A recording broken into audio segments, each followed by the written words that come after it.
Good evening, everyone. Welcome to tonight's meeting, which is on the subject of identity or class politics and where we stand on this issue. So let's go over to George, if you're ready there. Yes, Rob, thank you very much indeed. Thanks all of you for joining us on the Zoom. If you are a member of the Workers' Party and everyone watching on other platforms, we hope soon to be able to welcome you onto our Zoom meetings as a member of the Workers' Party of Britain. I'm not intending to speak for as long this evening, partly because I've covered this issue as part of other issues in the quite recent past, partly because I feel that the members will have more questions, more to say on our point of view on these issues than perhaps in other cases. Perhaps on other subjects there might be more of a consensus within the party. Maybe I'm right, maybe I'm wrong about that. But let me start by talking about what I'm not going to be talking about, if that Donald Rumsfeldism isn't too bemusing. I bear, the Workers' Party bears absolutely no animus against anyone at all on account of that which they are, over which they have no choice, have made no invidious choice. Our animus is brought to bear on those who choose to act in sociopathic, antisocial ways against the good of society, against the working class interests. So, for example, we care not whether the sweatshop owner is black or white, man or woman, gay or straight, or self-identifying as a woman. None of these things matter to us. We're against the sweatshop owner because he or she is a sweatshop owner. That ought to be obvious, but sometimes isn't. It follows, therefore, that we cannot accept that someone criticized can themselves self-define the reasons why they're being criticized. So, for example, if to take the example of a woman whom I know well, with whom I was friends for a long time, and whom I defend from vicious, racist and misogynistic abuse, Diane Abbott. If I attack Diane Abbott because of her stand on Brexit, which was utterly deplorable and which helped create a situation where Labour lost the last general election, and that we were then dependent on Marcus Rashford to ensure that our children had a free school dinner over the summer. If I attack Diane Abbott for her stand on Brexit, I am not attacking her because she is black or because she is a woman. And she is not entitled to define my criticism as having been so. That's in a way, again, obvious, but actually in practice, not. Because we have reached a situation in Britain, I think throughout the Western world, where woke sensibilities have dictated that people can define themselves, whether criticism of themselves is racist or sexist or any other ist. Let me give you an example of someone with whom I'm not friends. Sadiq Khan is the worst mayor of London, and that's saying something, as his predecessor was Boris Johnson. Sadiq Khan is an atrocious mayor of London, a disastrous mayor of London. He deserves to be defeated next May as mayor of London. And none of that, from our point of view, from where we stand has anything to do with the color of his skin or his creed or his religion. In fact, these are two of the only good things that you could say about him. But he oftentimes defines criticism of himself, of his actions, as being racist, as being Islamophobic, and no doubt other icks and ists. And this drives people crazy. It drives them into a state of anger in which they might use language which we wouldn't use, in which they might proceed along a line of invective which is no good and which causes no good. And therefore, the people, the working people, are divided by a kind of wokeness that our deputy leader, Jyoti Brar, spoke so brilliantly about on RT recently. If you haven't watched that program yet, you must. It's with Peter Lavelle, Bullhorn, it's called. This wokeness, this woke sensibility, I don't know who invented it. I don't know if our enemies invented it. But if they didn't, they might as well have. Because whoever invented it did a good job in having us all chasing each other, chasing our own tails about our language, about our pronouns, about our wokeness. And this serves the ruling class well. If we are fighting on the streets between black people and white people, or between people that don't like a certain religion and those who do, then we're not fighting the rulers. It's a fight between different sections of the ruled. And in a way, our prescription is very simple. And I've restated it over and over again. Although we all have multiple identities, the fundamental identity which matters most, and just as importantly, would allow, if we all could come together, the maximum power in opposition to the way things are, is the identity of class. In other words, all the gay people in the world cannot change it. All the black people in the world cannot change it. All the women in the world cannot change it. But of all the men and women, gay and straight, black and white of the world, who constituted the working class, which constitutes the vast majority of the population of the country, of the world, if all of them could come together, then we could really change things. It's not that we don't support reforms that are designed to make people nicer to each other or less beastly towards each other. Of course we support them. I'm the holder of a Stonewall Award given to me well over 20 years ago, nearly 30 years ago, as one of a tiny handful of members of Parliament who supported the realignment of the age of consent for gay people with that of straight people, but who voted against what I call the Rosa Parks option of allowing Rosa to sit in the middle of the bus, just not at the front. The government tabled legislation to reduce the age of consent for gay people from 21, but not to 16, as was the case for straight people, but to 18. So I voted for an age of 16 and voted against an age of 18, which would have just institutionalized discrimination, but on a slightly different number.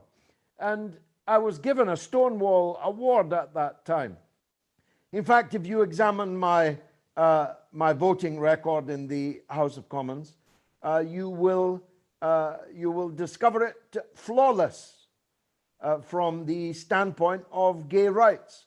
Literally blemish-free, flawless. And yet you wouldn't think that, would you? If you look at the static that we in the Workers' Party, or I as an individual, get from people who are either in the gay rights movement or are not gay themselves, but who like to use these things as a yardstick to measure people with, you would think that somehow I was a reactionary on this matter, when the opposite is the truth. I just don't believe that people like us, a working class party fighting for socialism, should go down alleys which at best will be blind, and at worst will further divide the working class, will make the chasm that exists between different sections of the working class more widely. So in Parliament, I supported reforms for gay people.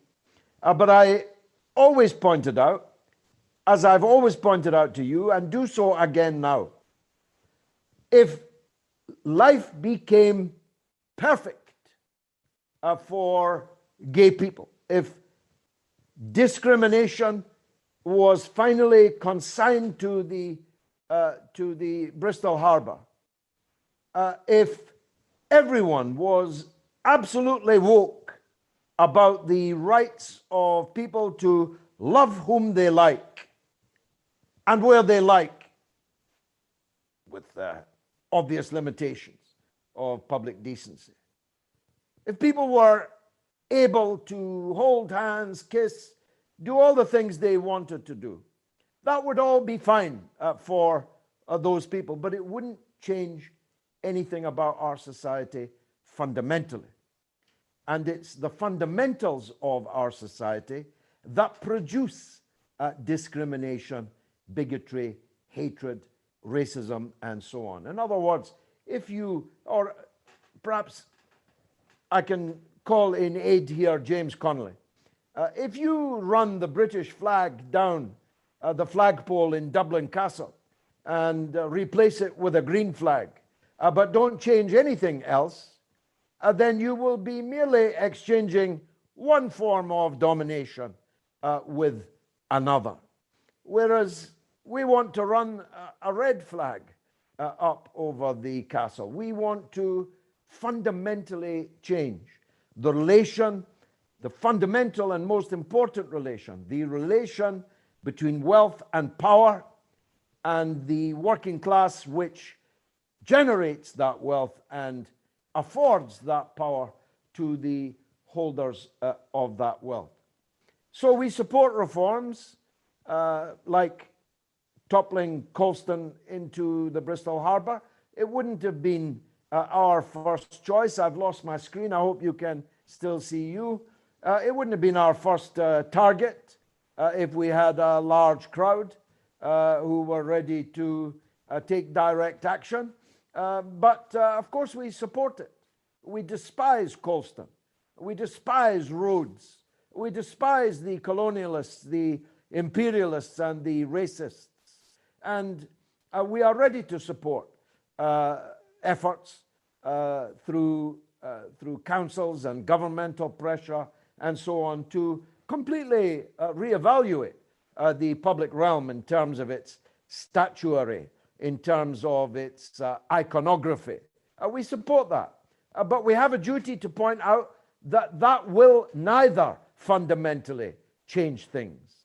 If every statue of Edward Colston is replaced by a statue of Florence Nightingale, it will not change who owns your labor, who has the right to exploit your labor, who decides whether you will work or not, and for what you will work, and for how long you will work, or with whom your country goes to war, with whom your country is in alliance, with whom your country is against. None of these things will change if every statue is down, if every policeman becomes a model of gentlemanly conduct. That will not change the fact that the purpose of the police and the purpose of the state is to defend the wealth and power and privilege of the ruling class in this country. And you can put lipstick on it as we favor. We prefer lipstick, actually. I do anyway. But that will not change its fundamental character. As I pointed out, I think last week, I was on the picket lines of 1984-85. And all of us were white.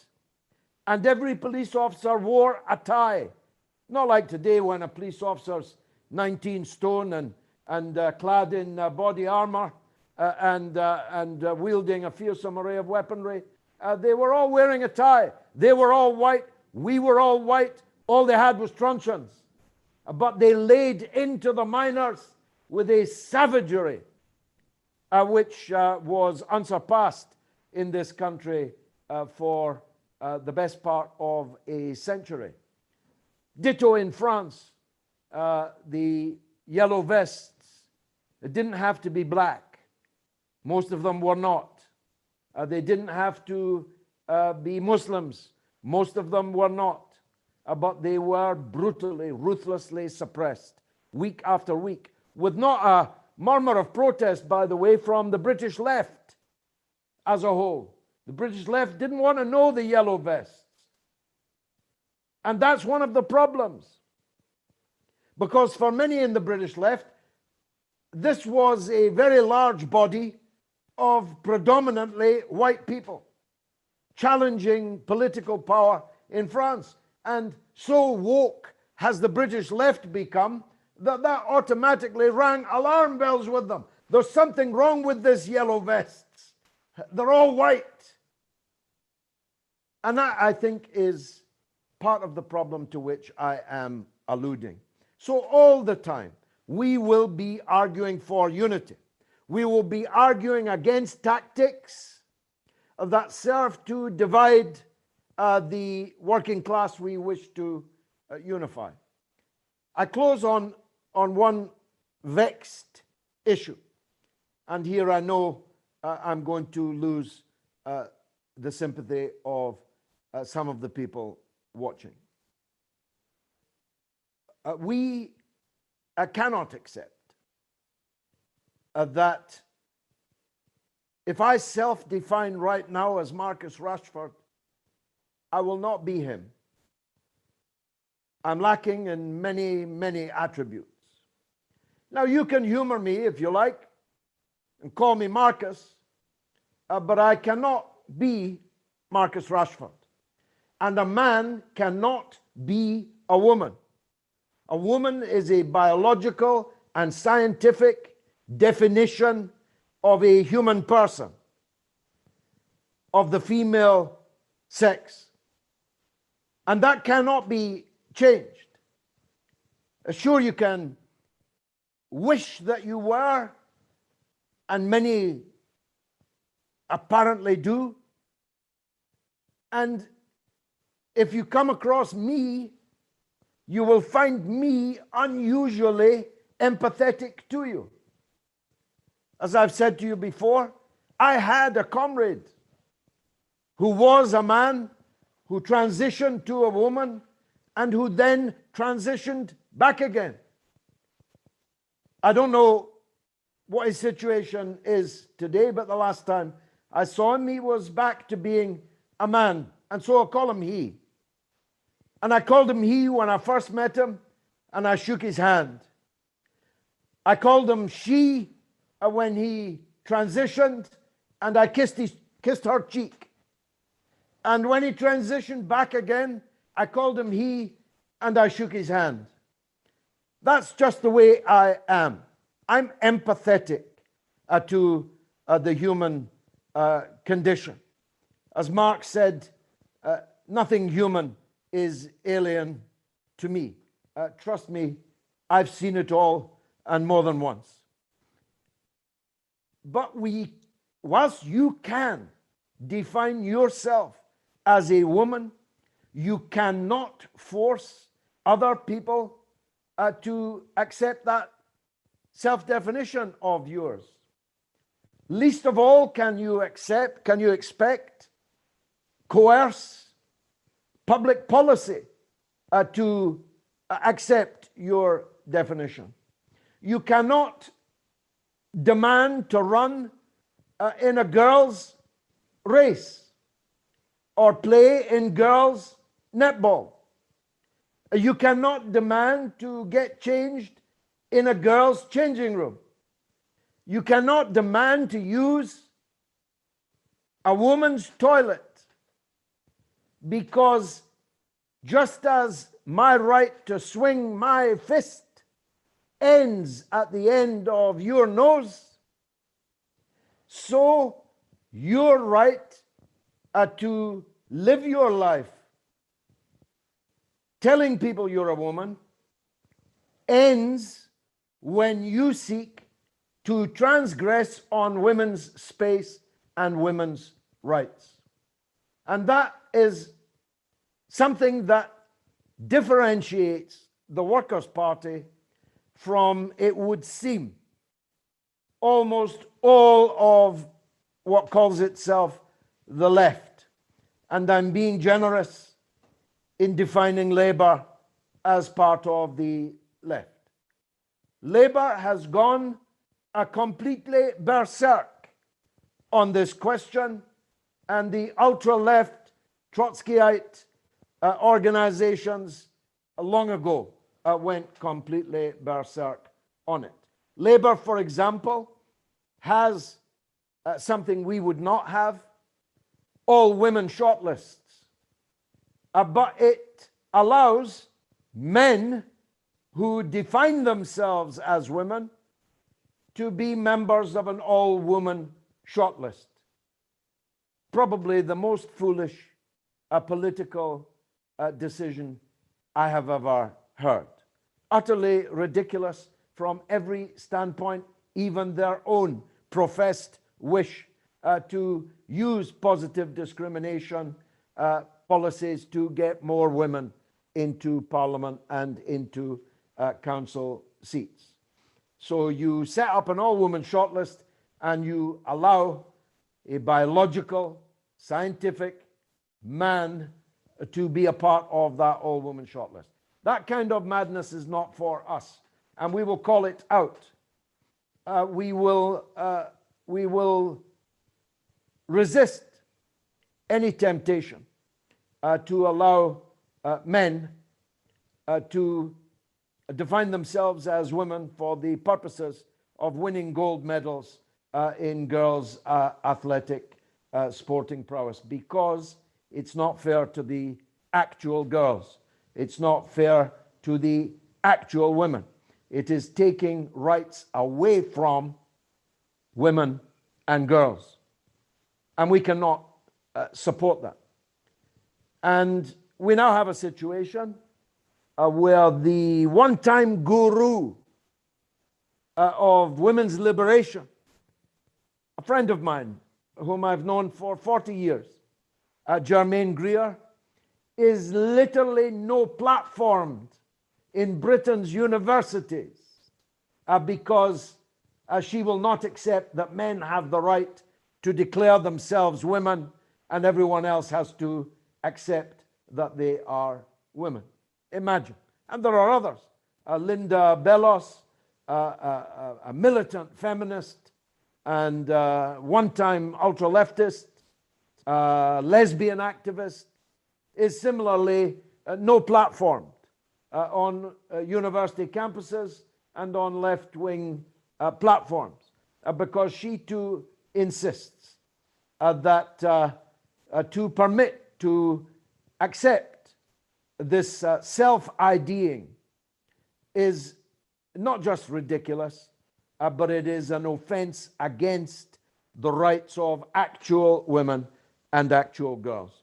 And when it reaches into the demand that male convicts should be allowed to serve their terms in female prisons with consequences which are only too well known. Well, I'm sorry, but no one in their right mind can support that. And no woman I know is prepared to allow men to come into the changing rooms, in the swimming pools, in the gymnasia, in which their daughters are changing, because that is an offense against them. So we're different. We think that the endless infatuation with these kind of identity political issues divides the working class, and the unity of the working class is our number one purpose. And so we will not be winning any prizes from the woke brigade. But frankly, we don't seek them. It is a possibly unique, certainly a differentiation between us as a workers' party and the rest of the left. One last point, forgive me. We consider that forcing children in schools to accept this self-definition madness,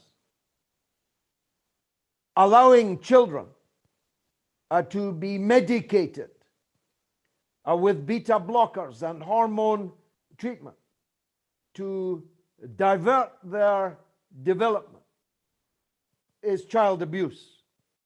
It is, and ought to be, a criminal offense. It's certainly an offense against the Hippocratic Oath, and any doctor participating in it should be ashamed of themselves. It's far too young to be confused by bringing drag queens into schools, as hideously we saw in Paisley, led in by an SNP MP. It's far too young for that kind of exposure, and we will oppose it.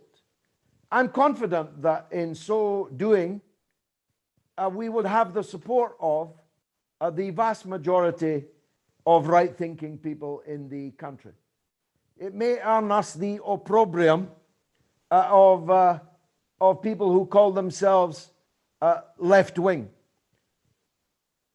But we don't regard it as being left-wing. We believe it to be an individualistic piece of adventurism, social adventurism, of which we disapprove and against which we stand. Unity is our watchword. Unity around class is what we stand for, and anything that gets in its way will not be supported by us, and if it's particularly egregious, will be opposed by us. Rob, that's where I stand. It's where the Workers' Party stands.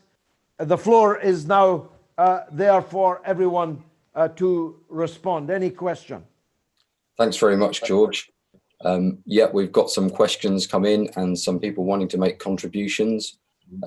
Bobby, I'm going to go to you first. I'm going to ask you to unmute. Hello. My first question is, do you think identity politics is inevitable and will always exist in a society, or can it be curtailed and eventually eliminated through social or cultural change? I don't think it's inevitable. I've lived long enough to have lived and been active in socialist politics before it emerged. I joined the Labour Party in 1967.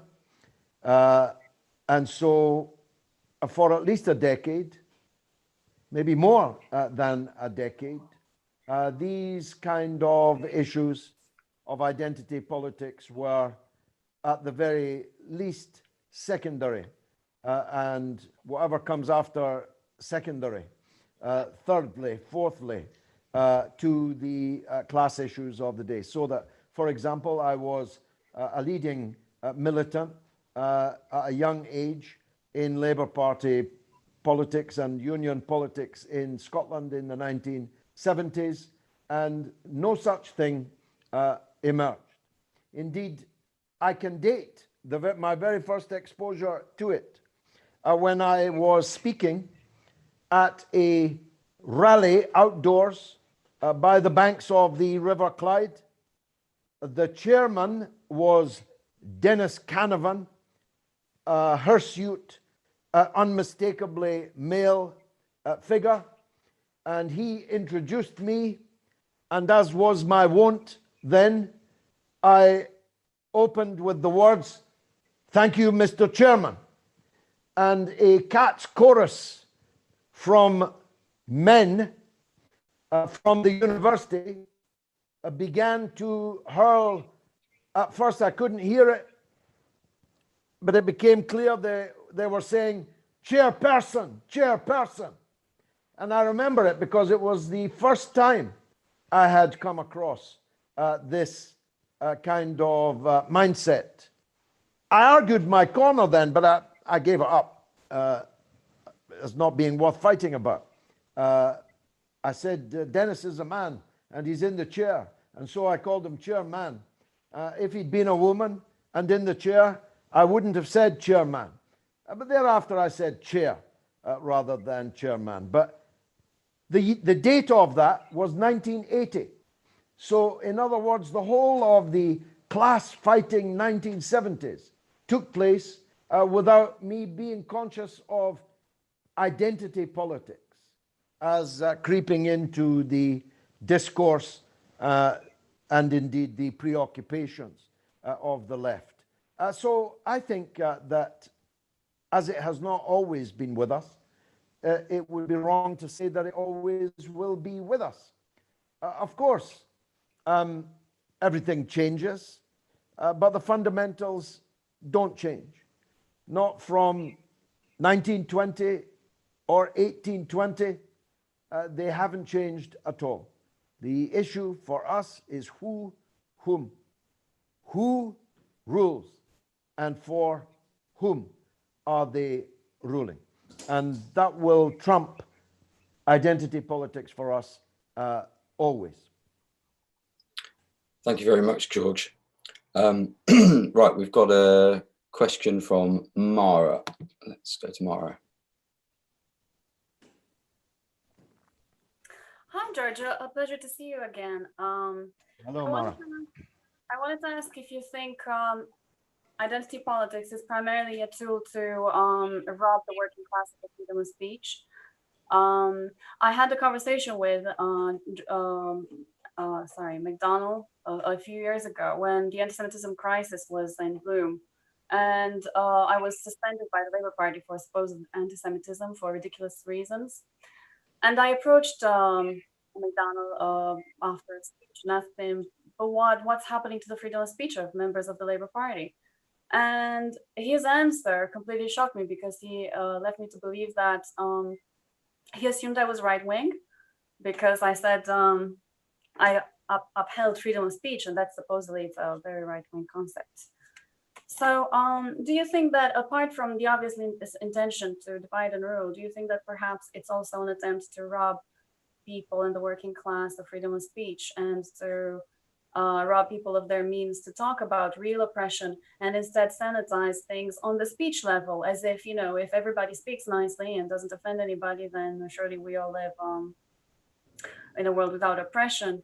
And the more you take people's freedom away, the less really oppressed people can talk about things. And this was a pattern that I've noticed in the Labour Party quite a bit. If I once put my fingers up to talk about why the Labour Party doesn't connect with people, normal people, and I use the word poor people because there are a lot of poor people where I live. And somebody for momentum, silenced me and never allowed me to speak in that meeting again because the word poor was extremely offensive. Therefore, my idea to connect with the poor people died because obviously it's much more important to sanitize our speech. And I think that maybe the death of freedom of speech, which again in the West it seemed like a trivial manner, because I think Westerners don't have an experience of having it taken away.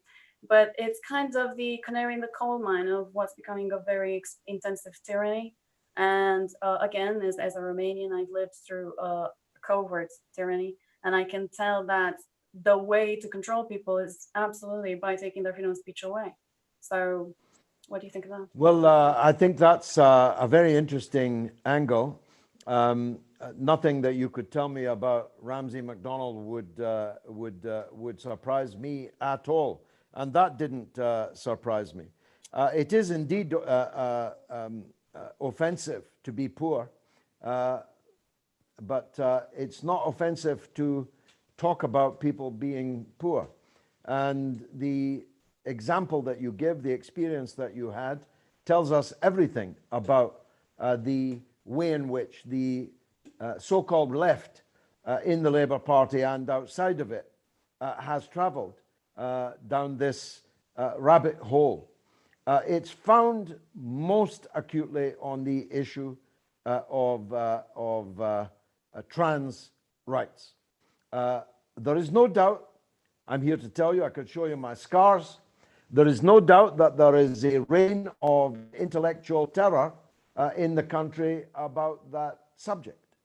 And that's the reason why a tiny number of people have been able to bring about really quite important and significant changes in local and even national government.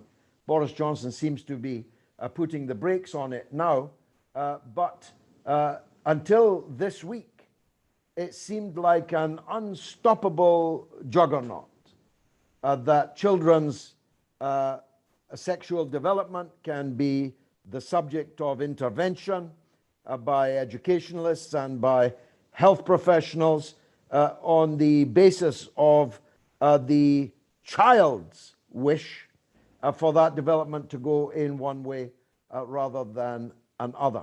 A child long way short of being of an age to make such an important decision. Children that are way young and far too young to be allowed to smoke, too young to be allowed to actually have sex, are nonetheless well old enough, it seems, to decide that they want to change their sex. And their school and their doctor will participate in that change, even though the person asking for it is a young child. Now, it's very difficult to speak out against these things. And when you do, you are assailed as a rightist. Even someone as woke as J.K. Rowling has been virtually torn to pieces in social media in the last week for stating the bleeding obvious that women menstruate, men cannot menstruate. The fact that some women don't menstruate, a tiny number of them, is not a reason for doubting the scientific reality of that statement. Men can not menstruate. And therefore, Rowling has become virtually a non-person. And yet, only a week or two before, she would have topped the pops for on every kind of level of wokeness, liberalism, the EU, hostility to Corbyn. She'd have been a princess of wokeism. But as soon as she spoke out on this question of self-IDing, she was struck down, torn down and not a pretty sight, was it either? So yes, people who seek to smuggle their minority concerns through the legislative process, through the public policy process, have an incentive to ensure that those speaking out against them, seeking to stop them, are vilified, marginalized, and if possible, criminalized.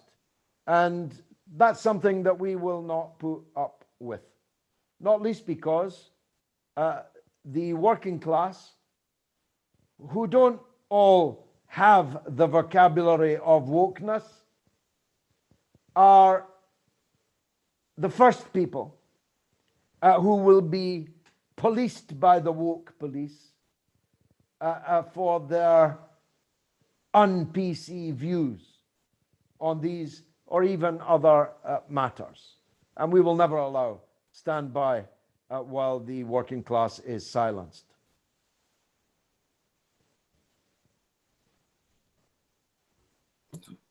Thank you, George.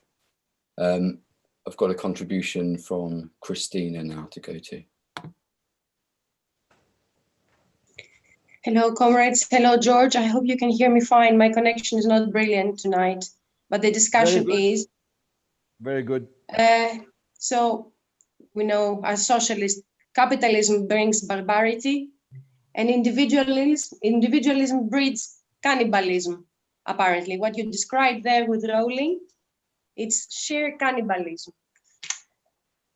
And this is because we live in a society where the way one feels, and you can feel something today which will change tomorrow, but can influence the legal recognition of gender identity, which is, it has so many consequences, and it is national and also supranational, and it affects children's rights.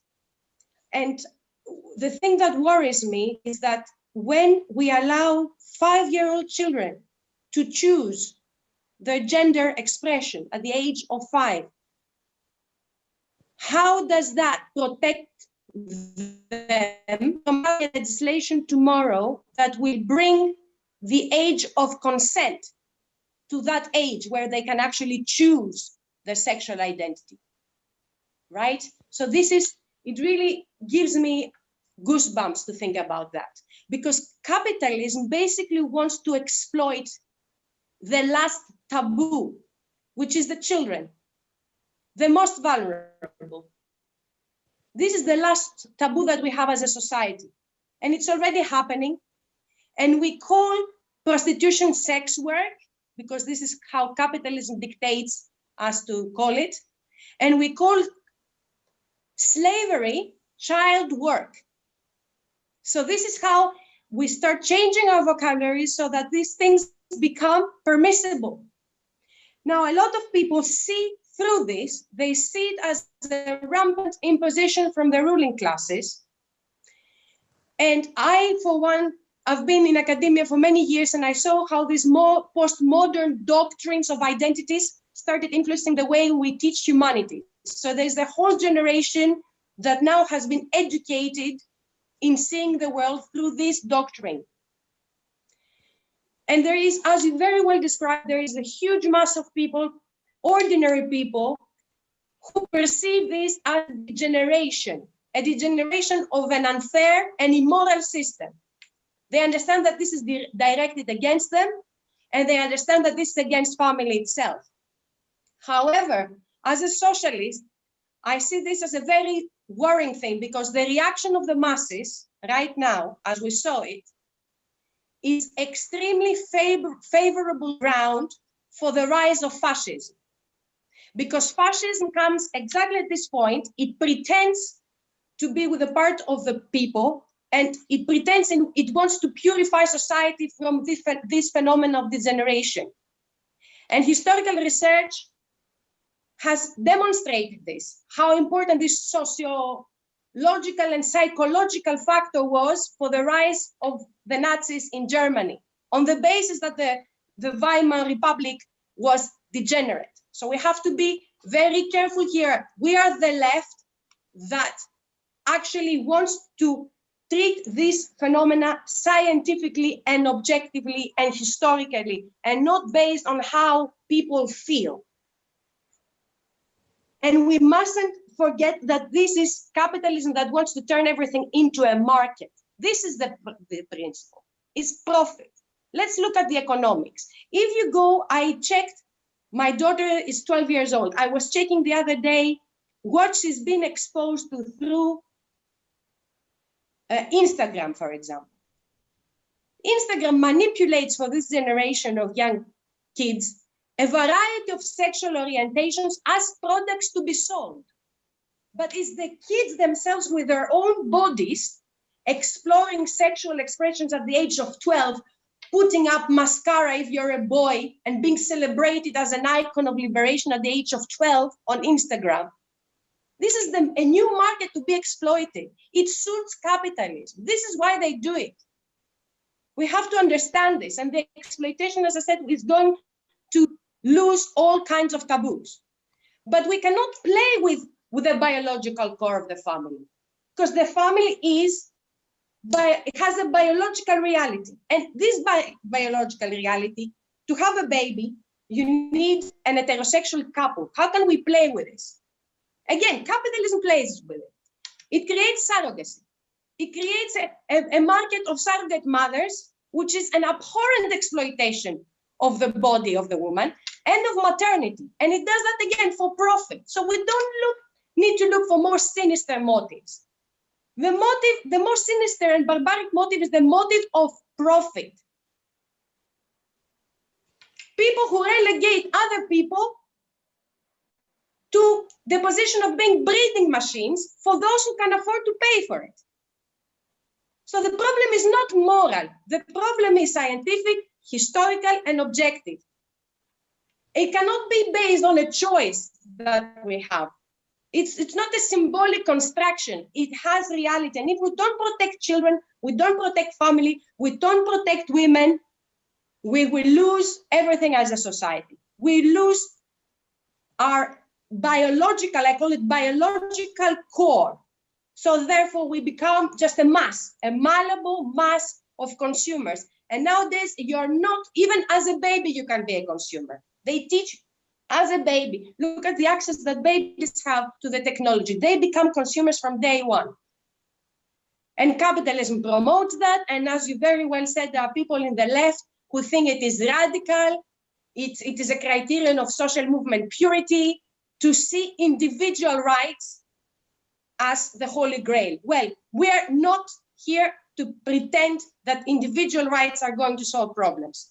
Capitalism will do everything to prevent people from having organizing and revolution through deceiving us, through spreading illusions, and what we saw last week, the policies of divide and reign between races, between everything, with everything, focusing on peculiarities, linguistic, cultural, everything that can divide us. We must do the exact opposite, as you said, George, unite in defense of the core of humanity, defend what they told us in university day one.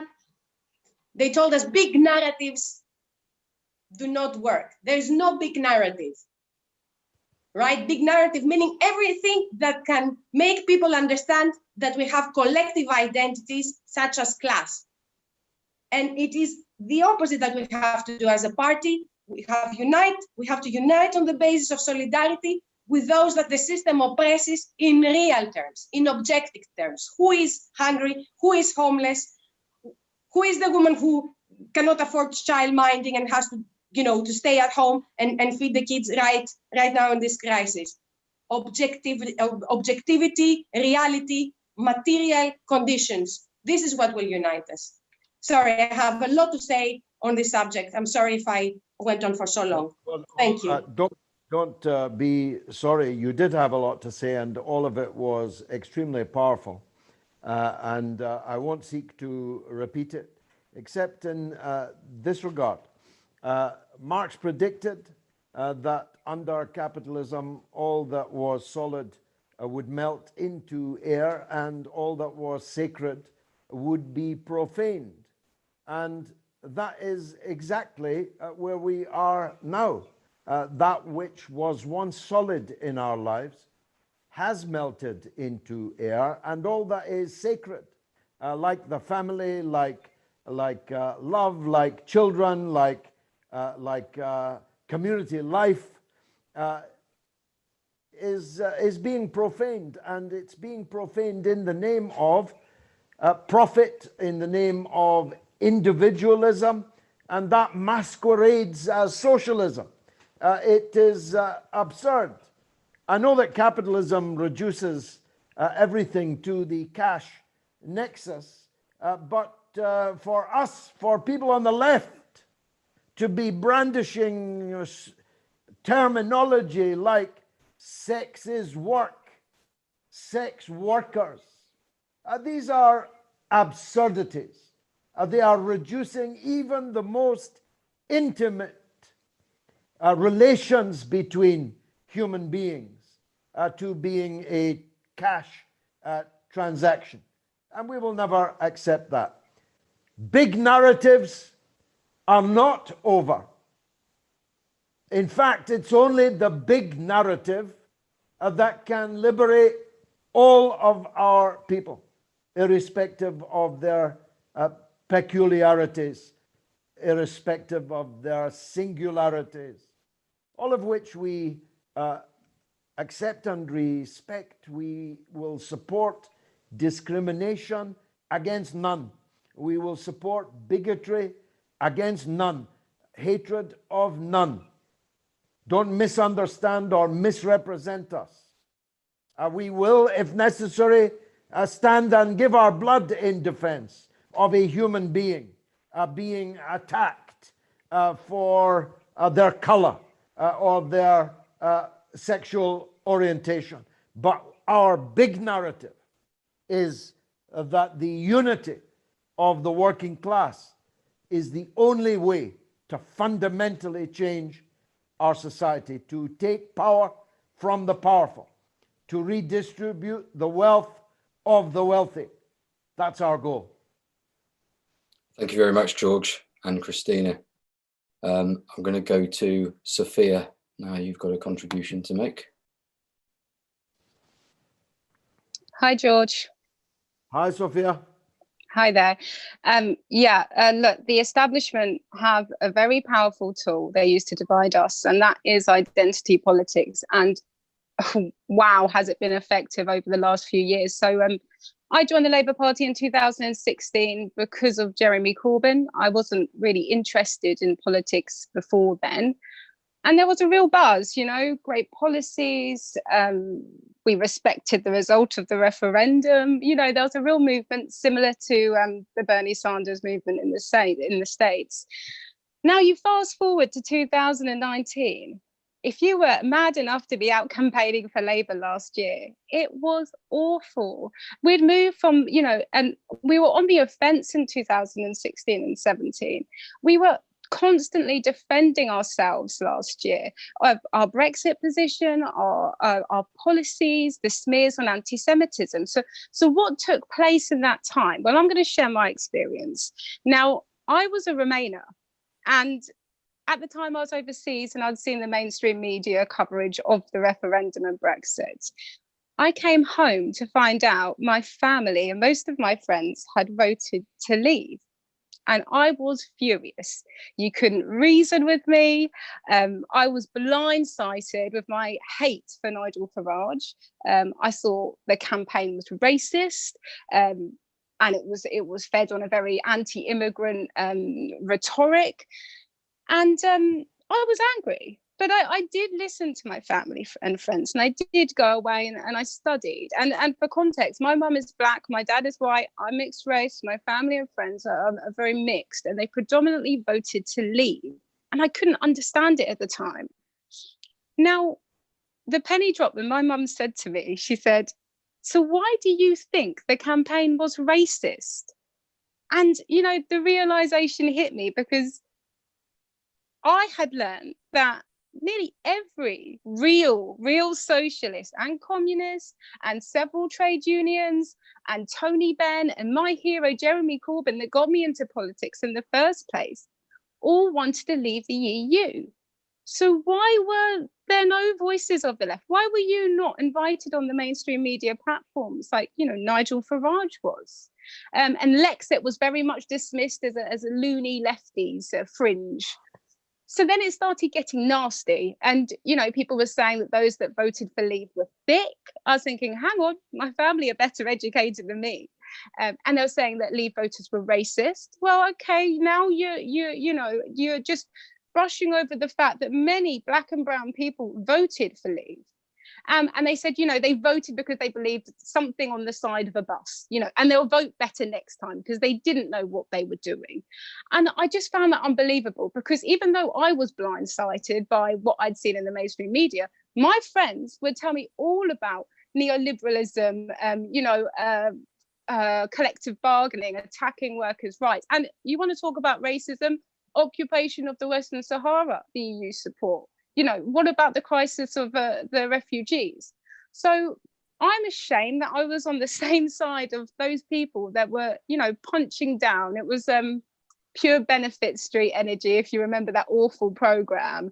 So, and still worse, you know, you had those people uploading pictures of them on like the Eurostar, which nobody can afford to go on, with an espresso and a croissant, crying about not being in Europe anymore, as if the UK was going to like sprout legs and move to the other side of the Atlantic and join another continent.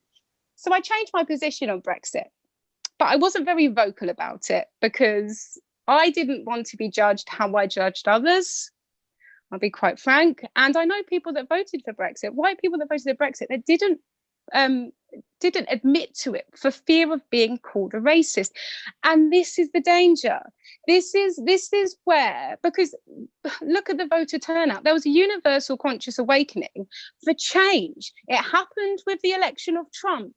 Were there racists that voted for Trump? Yes. Were there people that were ill-informed that voted? Of course. But people voted because they really needed and wanted change. So what they did was essentially shut down conversation. And this is exactly how they divide us. And it's not the blatantly obvious, Farage is Farage and the Daily Mail is the Daily Mail. We know what they are. It was what influenced me was the very woke liberal media, you know, The Guardian, the so-called left media that I followed, and who pushed the who pushed the Remain side. And they also threw our allies, Chris Williamson, Mark Wadsworth, under the bus. So I think even Novara said Jackie Walker isn't even Jewish. They were saying awful things. And if you were out campaigning for the Labour Party last year, I think many people will agree the nail in the coffin was the anti-Semitism smear, because once again, they shut down conversation. I remember being in town holding a Labour banner and someone coming over to me and pushing me over and calling me an anti-Semite. And that really broke my heart. And they knew where to get the left, because all of us, like you say, would get out in the streets and we would fight for the rights of Jewish people. If you're Muslim, whatever, we'd fight for your rights, and it really affects us. But what they did was shut down real conversation, because I didn't feel like I could speak about it. I'm not Jewish, but I wanted to stick up for my friends, but I also want to support Palestinians. It's really difficult. And I realized I'd been misled, George, because, you know, you're not afraid to speak the truth and for what you believe in. But there's that great Malcolm X quote, I'm for the truth no matter who tells it. And I just think we need to be a bit better, because there's going to be people that you don't like that are going to speak the truth, and people that you really like and idolize, I did Jeremy Corbyn, that are going to really let you down. So I've been on a journey, and I'm trying my best not to be reactionary. And it's very revealing when I see people on Twitter and on social media, laying into you. And the thing is, you always keep the debate and conversation on class. So it tells me that they're dividers, they're liberal, they're not really socialists. So of course, the message was so important to me. But I'll be honest, it really mattered what it looked like. I was concerned about the optics, and that wokeness, that left media that really pushed me in that direction. So I'm getting better. We're all on a journey. Yeah, I just thought I'd share that with you. Nothing else to say. I'm rambling now. It's a fascinating journey, and I'm glad that you have arrived at this destination in the Workers' Party. Of course, the Brexit referendum, the Brexit issue, led to a multiplication of identity politics battles, and gave rise to some of the things I have said that are widely repeated, that calling everyone to the right of you a racist, calling everyone who is a racist a fascist, is of course not likely to win friends and influence people. Shouting abusive names against people, often, in fact, usually, unjustifiably, that practice has led to the collapse of the Red Wall and the coming to power of Keir Starmer, the re-establishment of Blairism forever, I think, because I don't believe that they will ever make the mistake of allowing a Corbyn-type figure to come to power in Labour ever again. So the stakes were extremely high. The Labour Party's U-turn on Brexit from, as you say, in 2017, accepting the result of the referendum, to in 2019 being absolutely overtly the party that would force you to vote again in an attempt to wreck Brexit. The consequences have been grave, and they're not just grave for you and me, they're grave for poor children that have to live for another 4.5 years under a Conservative government. They are grave for the poorest parts and the poorest people in our society. So those who forced that U-turn will bear a very heavy historical burden. Let me make the point that I made earlier today on social media.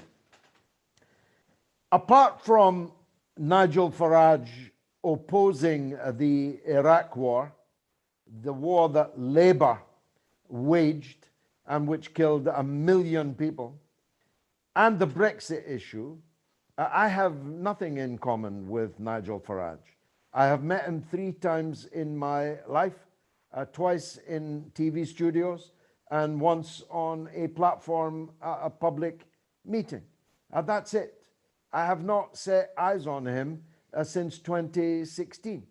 And yet I'm, as you alluded, often accused of being his friend, cozy, his buddy, and so on. Well, 3 times, 2 of them on TV and 1 on a platform, does not cozy or friends make.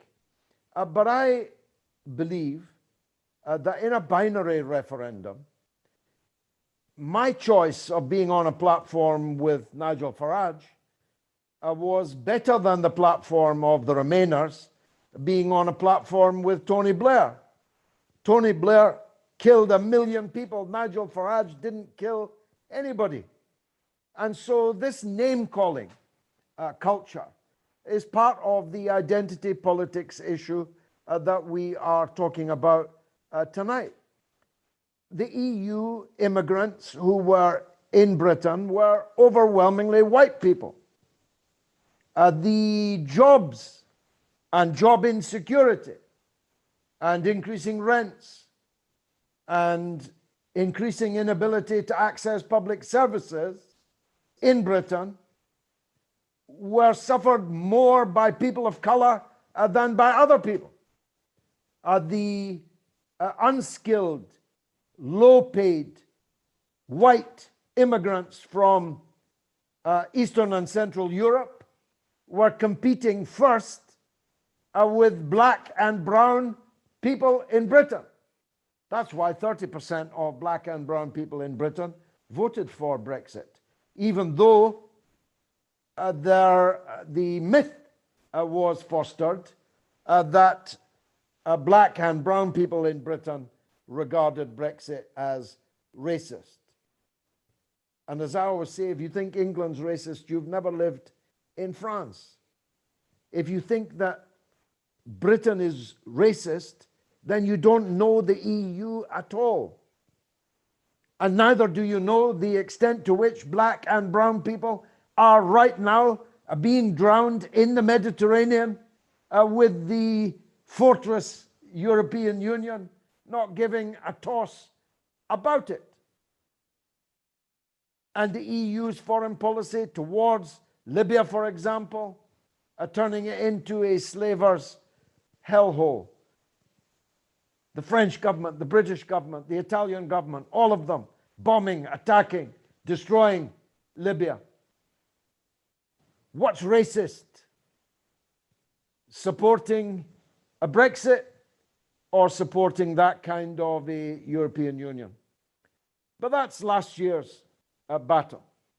Even people who did not and have not changed their mind about Brexit are welcome in the Workers' Party, as long as they accept that Brexit is done, that Britain is leaving, and it's not going back into the European Union. If you accept that, you can continue to regret that, if you like, but you must accept it. That is where we are. So thanks very much for that contribution. Thanks very much, George. That's very squarely put there. I'm going to go to Fran next. He's got his hand up. You're right. Evening, everyone. I just wanted to mention something on this subject because it's something that everybody always is sort of scared to talk about.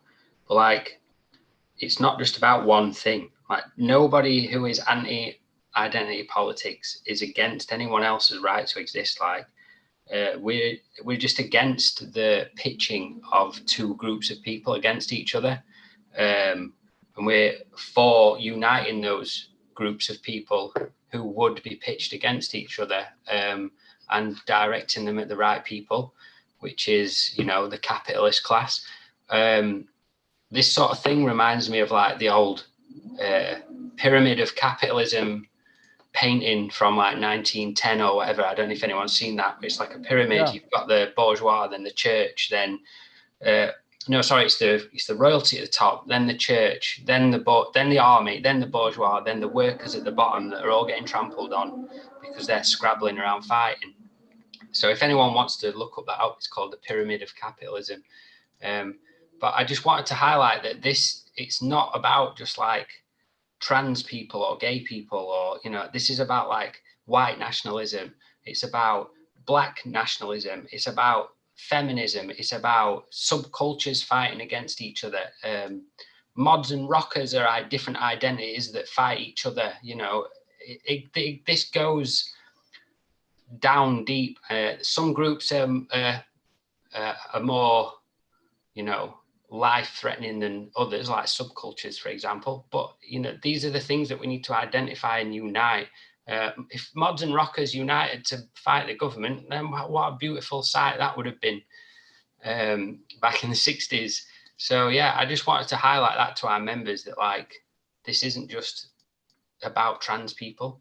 And a fine example that I mentioned in the chat earlier of identity politics uniting to fight a greater good is lesbians and gays support the miners. So if anyone wants to look that up, that is two groups of oppressed people coming together to support a common goal and fight for each other. So I suggest people look into them as well. And there's a good movie about them as well. A very good movie. Look, I'm old enough to remember the time in Scotland where a mixed marriage was the way you described a man and a woman, both white Scottish Christians, but from different churches. That was a mixed marriage in Scotland. That was widely described. So-and-so was in a mixed marriage because a Catholic had married a Protestant. So I'm not disputing in any way that we all have identities, some of which we did not choose, some of which we did choose. And no one's asking anyone to sublimate or hide or never mention their other identities. We merely ask them to come together with others from different traditions, different identities, under the banner of the big identity, the big narrative, the workers, class, and socialism. Thank you, George. I'm going to go to Claire, if you would like to come on.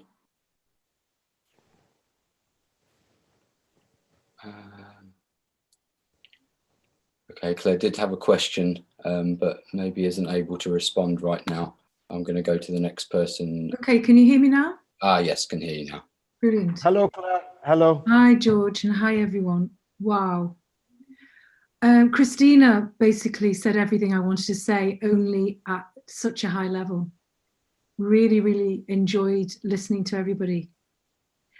I remember thinking and tweeting, if it was only the Palestine issue, I'd still join the Workers' Party. But now I've got something else, and it's this rejection of identity politics, which I think is crucial, particularly at the moment on this idea of safeguarding children, of standing up for women's rights and standing up for the rights of gay people. And, may I add, many trans people who are battling with trans activism, which I see as being top-down, divisive, a tool of neoliberalism to not only divide us, but also to deny our humanity. And it's all been said, and it's just so lovely to hear it. Yeah, so I'm just sitting here feeling incredibly relieved, because before the meeting I thought, oh, what if what if I'm not going to be able to, I couldn't cope with Labour right now. On this issue, the wokeness stuff just makes me nauseous, and I thought, oh my God, even if Labour were in and Corbyn was Prime Minister, I couldn't support that.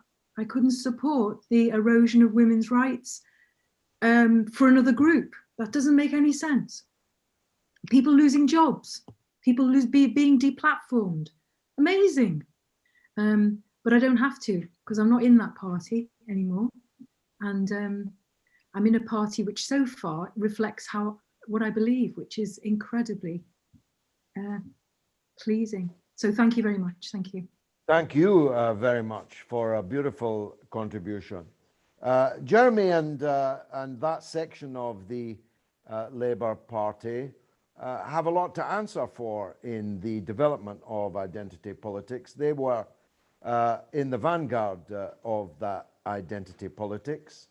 I like to think that even for them it's gone too far, but I'm not sure. Certainly they did not stand up against the deplatforming of Linda Bellos, of Germaine Greer.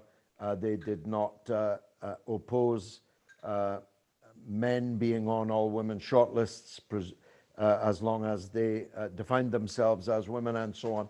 These are all things that emerged in the Corbyn era.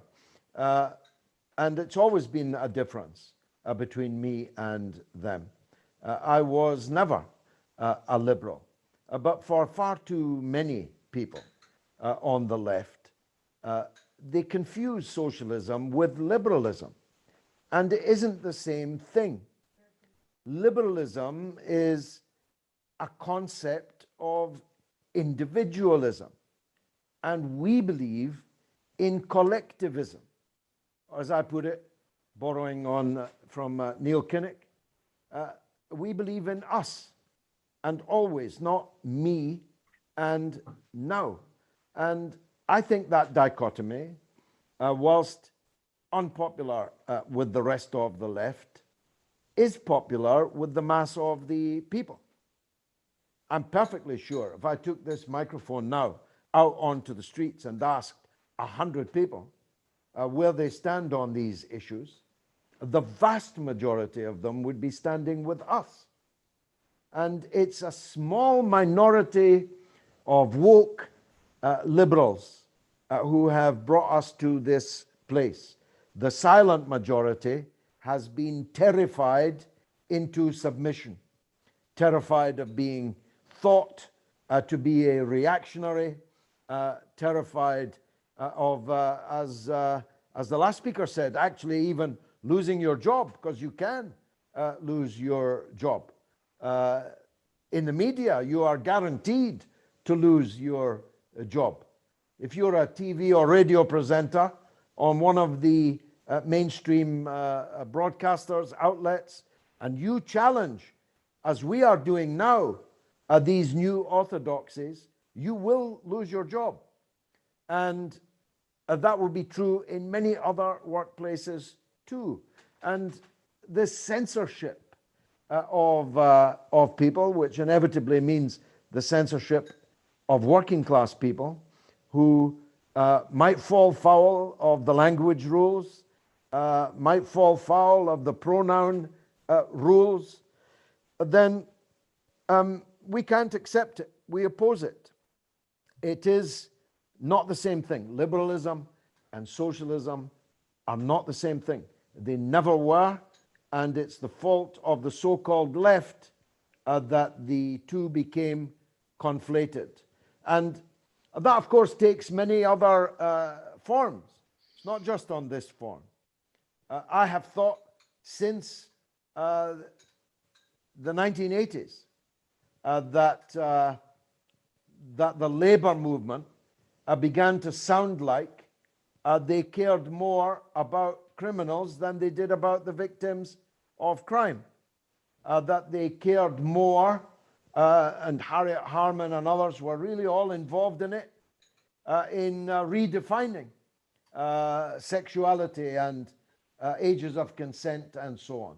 I saw this descent, I think it's a descent, into liberalism coming a long, long time ago.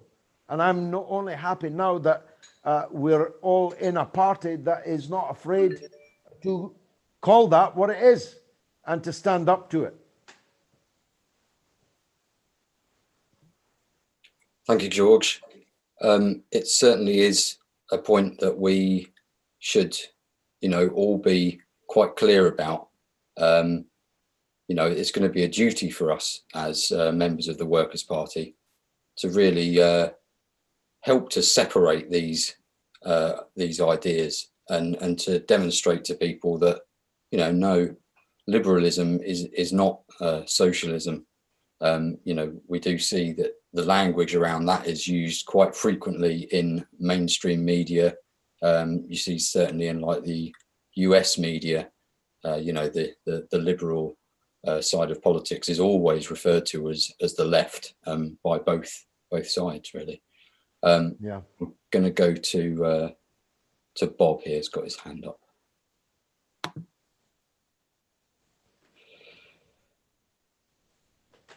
Can you hear us, Bob? Hello? Yes, Bob. Hello, Bob. Can you hear us?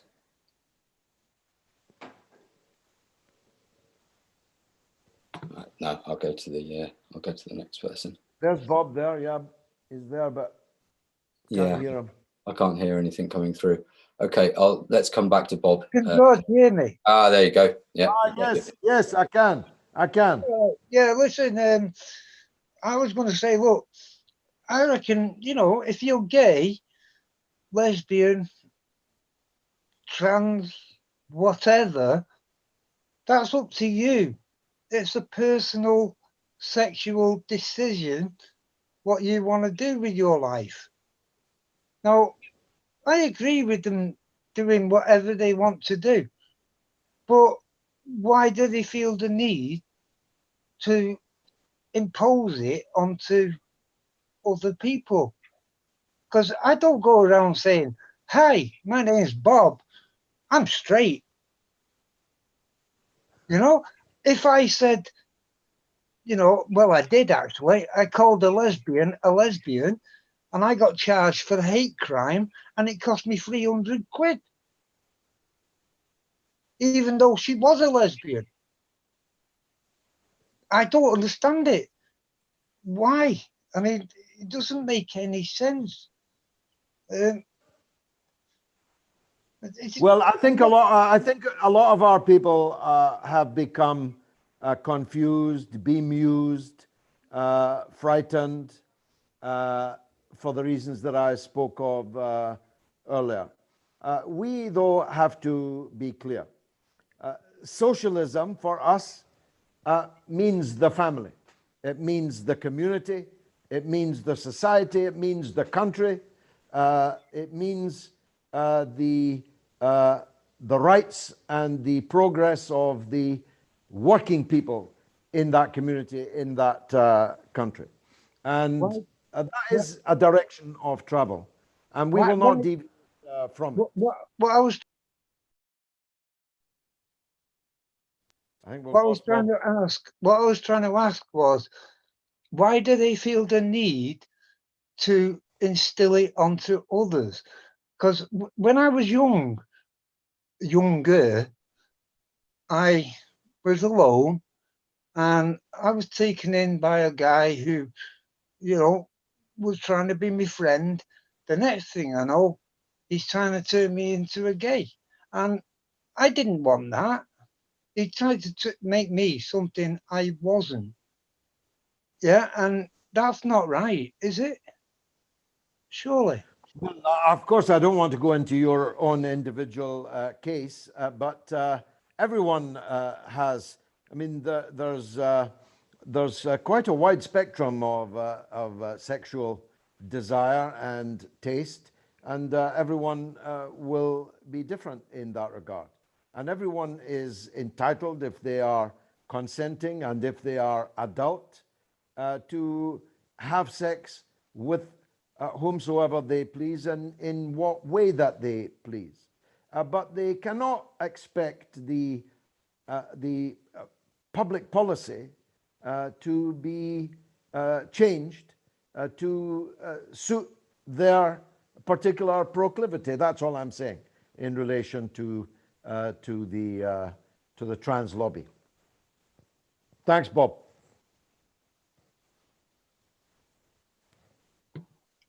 Thanks, George. Let's go to Jack. You've got your hand up there. Hi. So as socialists, obviously our job is to stamp into the dustbin of history class society.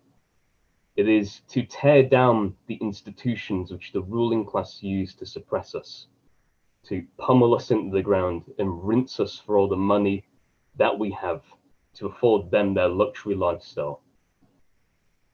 It's very obvious that we instead need to, whilst tearing down these institutions, rebuild them as bastions of working class power, to build a state for the working class, led and ran by the working class. And obviously the ruling class don't want this, do they? They propagated identity politics to divide us. They purposely propagated it amongst our movement to get us at each other's throats over identity, to purposely divide us, to stop us from organizing as a class, to overthrow them, to establish that state for ourselves, to lead as a class for ourselves and not be slaves to some CEO at the top. I'm sure, George, you'd agree when I say, or maybe you wouldn't, but I think you'd agree when I say that they purposely propagated this ideology onto us. First of all, another star is born in the firmament of the Workers' Party. Wonderfully articulate, powerful. Jack, thank you for making that contribution. Yes, I do agree with you, but I'd also add the caveat that there were plenty of people in the so-called left that were more than ready to do it. No one had to pay them to do it. No one had to, as it were, direct them to do it. But it certainly has suited mightily the interests of the ruling class that the left and Labour, the trade unions even, have gone down this identity politics route. I go back to a point I made earlier. The 1970s was the most class conscious, the most militant, the period at which the Labour movement was at its strongest, when Harold Wilson had to fight 2 general elections on a manifesto committing the Labour Party to widespread nationalisation, where general strikes freed the Pentonville Five, where the bristling militancy of class consciousness was everywhere in the 1970s. And here I plug my audio book. I'll send it to you, Jack, for free. It's an audio book on the 1970s. I was there. I was fighting on the streets in the 1970s.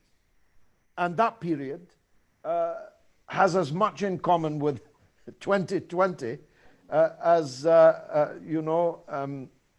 Echelfechen to Moscow. It is a world of difference. The labor movement in the 1970s is different in every dimension to 2020, and I don't say that in a good way. It's not a favorable comparison. Of course, there may be some things that are better now in 2020 than they were in the 1970s, but class consciousness is not one of them. A class consciousness in the 1970s, and we might call it a long decade, lasting up to the miners' strike and its defeat. Class consciousness was everything in Britain. Everybody knew that they were working class, if they were working class. Peter Cook and Dudley Moore, and I think John Cleese did a sketch about it, which lives to this day. I look down on him because he's middle class, and I look down on him because he's working class, and so on. It suited them mightily. That's all I'll say. That we should turn against and in on each other. Fixating on, it's one of my jokes, forgive me if you've heard it. I trace the decline of the British Labour movement to the decision at trade union weekend schools. What are they, I hear you asking, to have everyone sit in a circle. And I'm only half joking because I saw it happening. In the beginning, you would go to a weekend school, you'd hear somebody magnificent like Jack Jones or Mr. Ben or Sam Aronovich, the father of David Aronovich, hard to believe, and you would learn. And then people said, no, we can't have this kind of hierarchism. Mr. Ben should sit in a circle with the rest of us, and he should have the same speaking rights as Johnny from Methil. That kind of mentality. I used to call it the Californiaization of the labor movement. And indeed, many of these ideas and practices came from the United States, came from the 1968 generation, came from the what is now Silicon Valley and so on. And so it's been a mighty bonus for the ruling class that we have spent the last 35 years arguing about personal pronouns. It's quite a result, Jack. Thank you very much, George. We're almost at 9:30, So I think we're going to have to end for the evening here. Apologies to the other panelists who did have some contributions to make. There just isn't time. I hope that you will sign on next week for next week's meeting and maybe make a contribution then. To everyone who's been watching online on YouTube and the other platforms, if you're members, please do actually get involved and log in and participate in the meeting when you're able to. And to anyone that's just watching on the sides and has not yet got involved, please do. We'll be very pleased to have you on board. So that was a great meeting for the evening. Really good contributions there.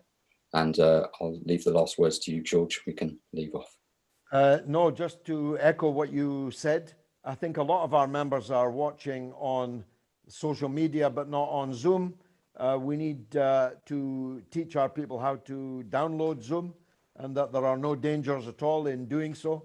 The Chinese will not be listening to you throughout the week if you've got Zoom. So don't be shy, because you can't participate in the meeting unless you've got the Zoom. So thank you very much indeed, all of you.